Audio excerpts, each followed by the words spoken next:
Hello and welcome to ICND1 Lab 8. This lab explains how to configure static routes as well as the requirements for connected routes to show up in a router's routing table. If you're using the Cisco Press exam certification guides, note that the ICND1 book, Chapter 14, introduces both of these concepts. Let's look at the objectives for a moment. By the time you're done with this lab, you should be able to better explain the concept of a connected route. In particular, you should be able to list the requirements that a router has before it will decide to add a connected route to its routing table.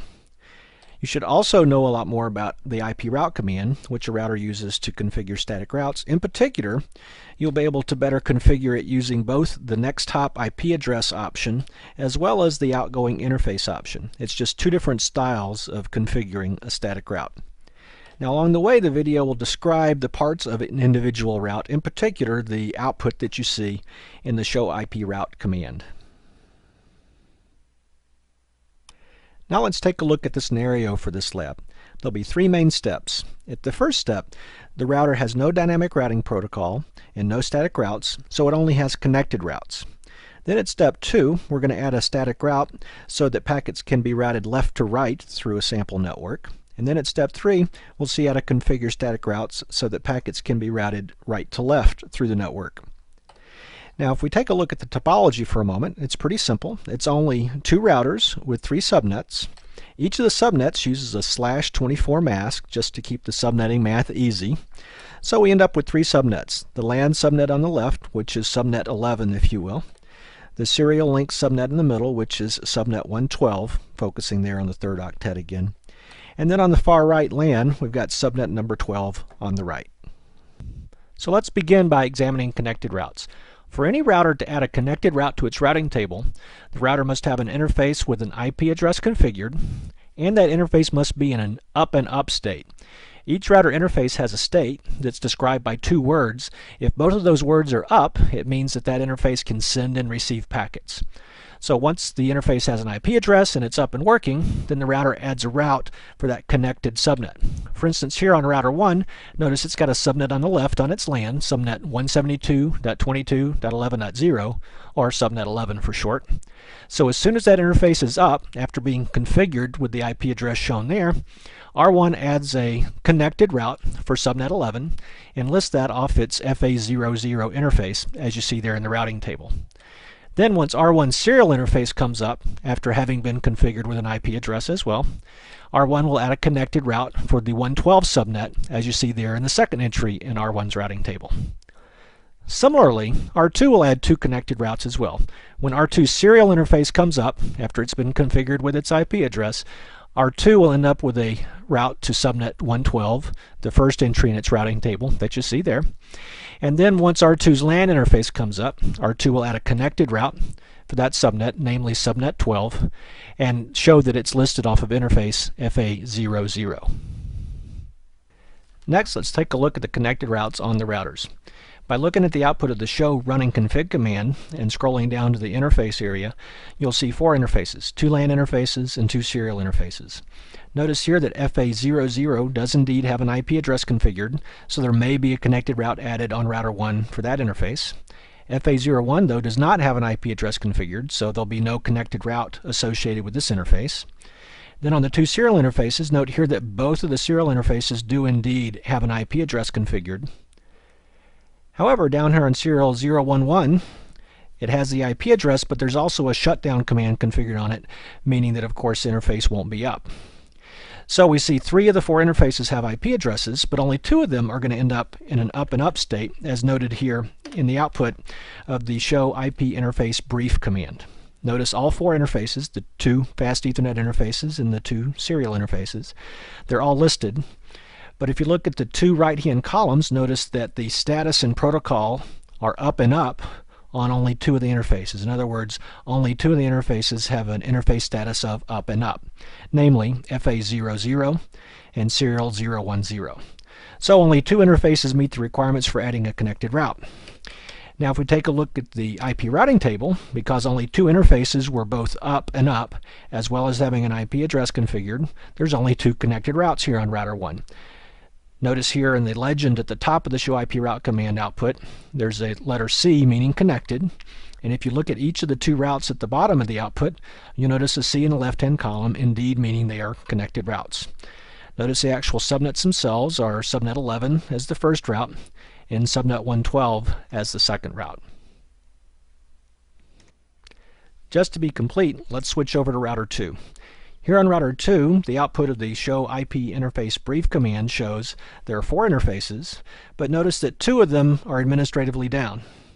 2 of the interfaces, namely FA00 and serial 010, are in an up and up state and have IP addresses configured.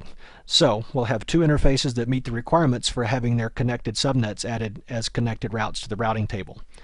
If you look at the output then on router 2 of the show IP route command, you'll see those 2 connected routes show up. Notice the C in the left-hand column meaning connected routes. And in this case, we've got subnet 12 and subnet 112 in the routing table. Now notice there are 3 subnets in the picture of this network, but each of the routers only knows about 2 of those, the connected routes. R1 does not know about R2's LAN subnet, and R2 does not know about R1's LAN subnet. As it turns out, if PC1 tried to ping PC2 right now, the ping would fail. The reason is that there's a couple of routing problems in this network. Here at step 2, we'll take a look at the left to right packet flow, determine the problem, and fix it with a static route. First of all, thinking about PC1's logic, when PC1 wants to send a packet to a different subnet, like to PC2, PC1 simply uses its default gateway, in this case forwarding the packet over to router 1. When router 1 gets the packet that's destined to PC2, router 1 notices that it does not have a route matching PC2 as the destination address. So we'll need to add a static route as shown here. First of all, we'll add a static route that points to PC2's subnet, namely the 172.22.12.0 subnet. And we need to tell router 1 how to forward packets destined to that subnet. So we might tell the router, hey, put in a next hop IP address of router 2's IP address, namely 172.22.112.2, or we could have told router 1, oh, just send the packet out its serial 010 interface. Now once the packet arrives over at router 2 already has a connected route to PC2's subnet, so router 2 already knows how to forward the packet. To configure that route in router 1, we're going to use the IP route global configuration command. In this case, we'll use the style of IP route command that uses a next hop IP address. Now, the first real parameter in the IP route command is the subnet number, along with the subnet mask as you see here. Together they define the destination subnet. In this case, we'll plug in subnet 12, or more specifically 172.22.12.0, with a mask of 255.255.255.0, which is the subnet on the right where PC2 resides. Then we'll point to the next hop IP address. Now, from router 1's perspective, that's router 2's IP address, specifically router 2's IP address on a common subnet. In this case, we'll point to 172.22.112.2, which is router 2's serial IP address. So, moving back to router 1, notice the output of the show IP route command confirms that router 1 does not have a route to reach subnet 12. It still only has the 2 connected routes. Now if we get into config mode, type the IP route command, plug in the subnet number 172.22.12.0, followed by the mask. That of course is the subnet in which PC2 resides. And then we want to tell router 1 the next hop IP address, just like we saw in the presentation, 172.22.112.2, which is router 2's serial IP address. After typing that command, if we get out and do the show IP route command again, we notice that there indeed now is a static route added to the routing table. Note the legend at the top shows S for static, and if we go to the left-hand part of the line for the new static route, there is an S, meaning it indeed is a static route. It references subnet 12.0, and it says to get there via 172.22.112.2. The via simply means that's the next hop router's IP address. By adding the static route on router 1, we've solved the problem of PC1 getting a packet over to PC2. However, if PC1 pings PC2 right now, the ping still fails. The problem isn't getting the packet from PC1 to PC2, it's getting the packet from PC2 back to PC1, the right to left flow in this network topology. So let's take a look at the right to left flow here in step 3. PC2, to send a packet back to PC1, is going to use its default gateway, namely 172.22.12.2, to forward the packet to router 2. Now router 2 is going to need a route that says, oh, to forward packets to PC1, let me send those packets to router 1 next. Now that route is the one that's now the third entry in R2's routing table that says to get to subnet 11, send the packet out my serial 010 interface to router 1 next. That'll be the route we add with the IP route command on router 2. When the packet gets over to router 1 needs a route to say to forward the packet onto PC1. That route already exists. That route is the connected route off router 1 for subnet 11. Now if we take a look at the IP route command that we'll need on router 2, we'll use a different style IP route command just to show you the different command. The first part of the IP route command works the same as the one we saw at step 2. It lists the subnet number and subnet mask, which identifies the destination, if you will. Now instead of listing a next hop router IP address, this command lists an outgoing interface. For instance, in this case, we're going to tell router 2 to send packets to subnet 11, send them out your serial link, namely serial 010. So now let's take a look at router 2 for a moment. First of all, the show IP route command confirms that router 2 only knows about 2 connected subnets right now. So let's get into config mode and we'll add the IP route command. Notice the command starts with IP route. It lists 172.22.11.0 with a 255.255.255.0 mask, which describes the left-hand LAN subnet, the subnet where PC1 resides. Now in this case, notice the command lists serial 010 as the outgoing interface. This is R2's interface serial 010, telling R2 to send packets out that interface in order to reach subnet 11. Now getting out of configuration mode and doing the show IP route command again, we see there is indeed a new route in the routing table. Notice there's an S in the left-hand column, signifying that this route is indeed a static route.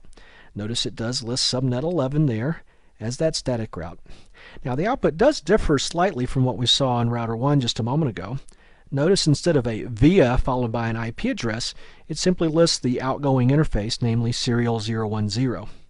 It also lists this phrase that says, quote, directly connected. It's a bit of a quirk and a long story, but if you want to know if the route is a static route or not, just key on the code on the left, which of course an S stands for static, and this is indeed the static route added by the IP route command. Now at this point, because there are routes in both directions, PC1 can ping PC2 successfully.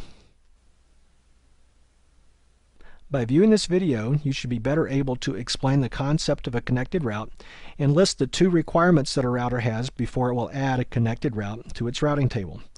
You should also be better able to configure the IP route command using 2 main styles, one pointing to the next hop router using the next hop IP address, and the other referencing the next router by simply referring to an outgoing interface to use to reach that next hop router.